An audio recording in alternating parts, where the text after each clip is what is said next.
नमस्ते दोस्तों, हाय, good evening दोस्तों, युवाओं, मेरे साथियों। आज जीके का यानी जनरल नॉलेज, सामान्य ज्ञान का इंट्रोडक्शन कुछ बता रहा हूं कि ऐसे पढ़ाऊंगा। देखो, आज बेस जो है जनरल नॉलेज का बेस कमज़ोर है, कमज़ोर बोला जाता है। ये कंपटीशंस, रोजगार, नौकरियां बहुत सारी भरी पड़ी है, लेकिन आप स्ट्रांग बनो, किताबें पढ़ो। तो जनरल नॉलेज में कुछ तरीका बताता हूं। आज मैं आपको जनरल नॉलेज, सामान्य ज्ञान,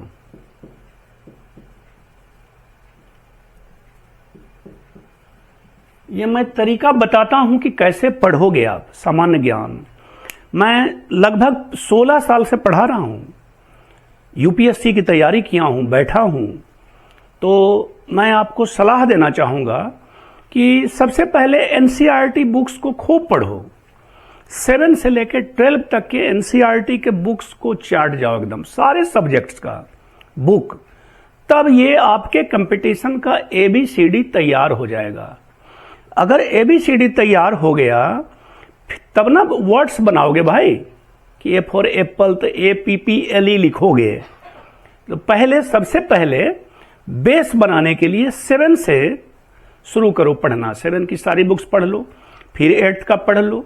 मतलब बुक्स को अपना बेस्ट फ्रेंड बनाओ। सबसे पहले सोने के टाइम में भी हम लोग किताबें रखा करते थे। मोबाइल ठीक है सर्च के लिए, जहां जरूरत पड़े हेल्प के लिए अच्छी चीज है, गूगल है और जो भी ऐप हैं जहां आप पढ़ते हो, लेकिन किताबों को भी पढ़ो। और मैं टिप्स देता रहूंगा, टिप्स बहुत सारे दूंगा, टिप्स। तो सामान्य ज्ञान पढ़ोगे कैसे, डेवलप कैसे करोगे। ये नहीं कि रट लिए ऐसे, बिहार की राजधानी पटना तो झारखंड की राजधानी रांची, भारत की राजधानी नई दिल्ली, इस टाइप से। ऐसा नहीं, इंग्लैंड की राजधानी लंदन, ऐसे नहीं होता है दोस्त। मैं एक छोटा सा उदाहरण बताता हूं आपको। जैसे बिहार की राजधानी पटना, पटना का प्राचीन नाम पाटलिपुत्र था, एक और नाम अजीमाबाद भी था। पाटलिपुत्र के राजा सम्राट अशोक थे। चंद्रगुप्त मौर्य के पोता और बिंदुसार का बेटा सम्राट अशोक, जिनके गुरु थे चाणक्य, और पाटलिपुत्र उनकी राजधानी थी। तो सम्राट अशोक ने प्रजा की भलाई के लिए क्या क्या किया।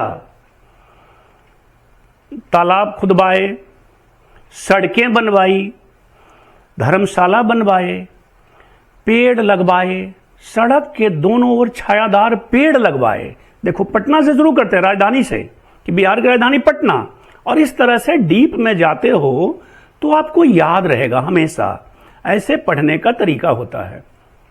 तो सम्राट अशोक, फिर है कि सम्राट अशोक कलिंग के युद्ध में जीता, विजेता तो बन गया, लेकिन इतनी हत्याएं हुई कि उसका दिल दहल गया और उसने हिंसा का त्याग कर दिया, तलवार को फेंक दिया और बौद्ध धर्म अपना लिया। बौद्ध धर्म के प्रचार के लिए उसके बेटा महेंद्र और बेटी संघमित्रा विदेश, कई देश, श्रीलंका गए, विदेश गए, कई देशों में बौद्ध धर्म का प्रचार प्रसार किया। तो ऐसे पढ़ोगे तो याद रहेगा।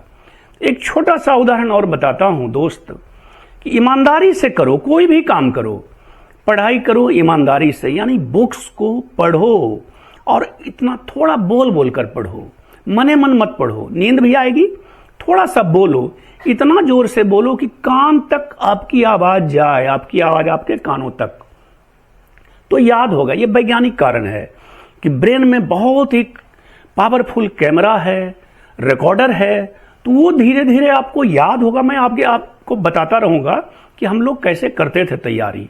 और हम जहां रहते थे तो वहां पे बहुत सारे लोग यूपीएससी निकाले, हम लोग बैठते थे। मेरा नहीं हुआ इत्तेफाक, मैं आज आप लोगों के सामने हूं। 15-16 साल से पढ़ा रहा हूं, ऑक्सफोर्ड जो ये है कोचिंग है ऑक्सफोर्ड इंग्लिश, तो इसमें बहुत सारे चीज़ बताते रहता हूँ स्टूडेंट्स को जो ऑफलाइन क्लास करते हैं। तो सिकंदर के बारे में बता रहा हूँ कि विश्व विजेता तो कहलाता है सिकंदर, महान भी कहलाता है, लेकिन वो जब मृत्यु तो सभी की आती है तो आपके अच्छे कर्म याद रह जाते हैं। आपने अपने परिवार के लिए सबसे पहले क्या किया, आपने रोजगार किया तो उसमें ईमानदारी बरती कि नहीं, बाय हार्ट पूछो अपने से। आपने समाज के लिए क्या किया, गांव के लिए क्या किया, देश के लिए क्या किया आपने। तो लेकिन अपने लिए अगर काम करोगे, सपोज कोई रोजगार करते हो, तो अपने आप आपके परिवार के लिए हो जाएगा, उससे जो इनकम होगी, आमदनी होगी, आपका परिवार का डेवलपमेंट होगा, विकास होगा, लेकिन ईमानदारी से। जानते हो, मैं एक घटना बता रहा हूं कि एक भुंजा बेचने वाला है और एक और उसके बगल में भुंजा बेचने वाला है। एक का इतना भीड़ चलता है, एक सिनेमा हॉल है, उसी में वो भुंजा बेचता है गुमटी में। जितने लोग जाकर खड़ा होते हैं उसके पास, वो सब का जो है ना कंपोजिशन जो मिलाता है भुंजा, उसको याद रहता है। मैं उसमें सूखी मिर्ची नहीं खाता था, उसका पाउडर, तो मैं पीछे जाकर खड़ा हुआ और मेरा बनाकर तैयार रखता था ये। तो उसका ब्रेन देखिए, बेचता है भुंजा लेकिन उसका ब्रेन देखिए कितना तेज है, यानी अपने काम में कितना ईमानदारी बरत रहा है। भीड़ लगी रहती है भाई मोटरसाइकिल वाले, कार वाले का शनिवार को, और बगल वाला जो है उसका उतना नहीं चलता है। इसी तरह मैं कई एग्जाम्पल जानता हूं लिट्टी बेचने वाले का भी, कि उसी के पास लोग जाते हैं। क्यों? क्वालिटी से कोई समझौता नहीं मेरे गाइस, मेरे दोस्तों, कोई समझौता नहीं। तब आप आगे बढ़ते जाओगे, बैलेंस वे में आगे बढ़ते जाओगे। जैसे आज हमारे भारत का चहुमुखी विकास हो रहा है, कभी नहीं हुआ था इतना। आज जो हमारे प्रधानमंत्री जी हैं, उनकी अगुवाई में हमारा देश विश्व गुरु बनने की ओर है, अग्रसर है। तो उसमें हमारा योगदान क्या है? तो मैं चाहता हूं दोस्त कि जब मैं ऑफलाइन क्लासेस में देखता हूं ना स्टूडेंट्स का बेस, तो क्या बताऊं, मुझे दया आती है। क्यों नहीं पढ़ते हैं? ग्रेजुएट्स आते हैं, बॉयज गर्ल्स, मैं उनको पूछता हूं आपने ग्रेजुएशन कैसे किया? ये नहीं, ये तो मेरे को मालूम हो गया कैसे किया। आपने ग्रेजुएशन क्यों किया भाई? ये इतना बेस कुछ है ही नहीं, बेस कमजोर नहीं होता है, बेस ही नहीं है। अब क्या बताऊं? तो मैं सलाह देता हूं कि देखो, अगर तुम अच्छे से पढ़ोगे या कोई भी काम मेहनत से करोगे तो आगे बढ़ोगे, तुम्हारा नाम होगा, पैसा भी कमाओगे भाई, ऐश मौज करोगे, मेहनत का पैसा फलेगा, अच्छा लगेगा, आगे बढ़ोगे। ईमानदारी का पैसा, बेईमानी का नहीं भाई, वो नहीं टिकेगा। तो सिकंदर जानते हो विश्व विजेता कहलाता है, लेकिन जब मरने लगा तो उसकी कुछ ख्वाहिशें थी, 3 ख्वाहिशें सिकंदर की, 3। तो पहला ख्वाहिश था कि जिस हकीम ने मेरा इलाज किया, मेरी अंतिम इच्छा यह है कि वो हमारे जनाजे को कंधा दे। दूसरी इच्छा, हमने जो दौलत कमाया, अर्जित किया किसी भी तरह से, वो जहां पर मृत्यु हुई है वहां से जहां तक जनाजा जा रहा है सारी दौलत बिछा दिया जाए। और तीसरी इच्छा उसकी थी कि मेरे हाथों को लटका दिया जाए जनाजे से बाहर नीचे, ताकि लोगों को यह संदेश मिले कि सिकंदर विजेता तो बन गया, लेकिन खाली हाथ आया था और जा रहा है खाली हाथ, कुछ नहीं, बस उसकी कीर्ति रह जाती है। अच्छे करोगे तो अच्छा रहेगा, बुरे करोगे तो बुरा मिलेगा। इसलिए पढ़ो, अच्छा से पढ़ो, मन से पढ़ो। अरे 2 ही घंटा पढ़ो ना भाई, 1 ही घंटा पढ़ो, लेकिन पढ़ो। ऐसा नहीं कि थोड़ा मोबाइल भी देख रहे हैं, थोड़ा टीवी पर न्यूज भी देख लिए भाई, थोड़ा किताब भी वहां रखा हुआ देख लिए, कोई मैसेज आ गया तो फिर तुरंत उधर ध्यान चला गया, कुछ नहीं होगा, एक भी काम अच्छा से नहीं होगा मेरे दोस्त।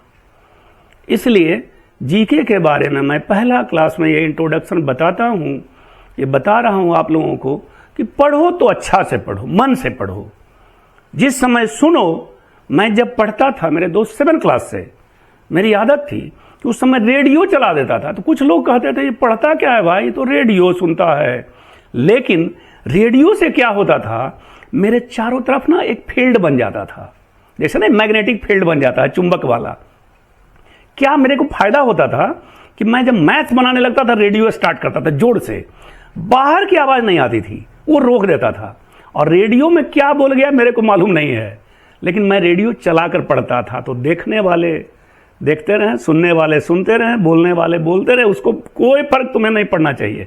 अपना काम करो, you have to do your work. आपको अपना काम करना है, आगे बढ़ते जाना है मेरे दोस्त, आगे बढ़ो, जरूर सफलता मिलेगी, निश्चित रूप से मिलेगी।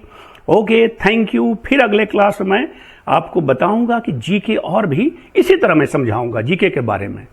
बस आप मेरे चैनल ऑक्सफोर्ड इंग्लिश वाले को सब्सक्राइब करते रहिए, लाइक करिए, कमेंट करिए, देखते रहिए, पूरा देखिए, अच्छा से देखिए।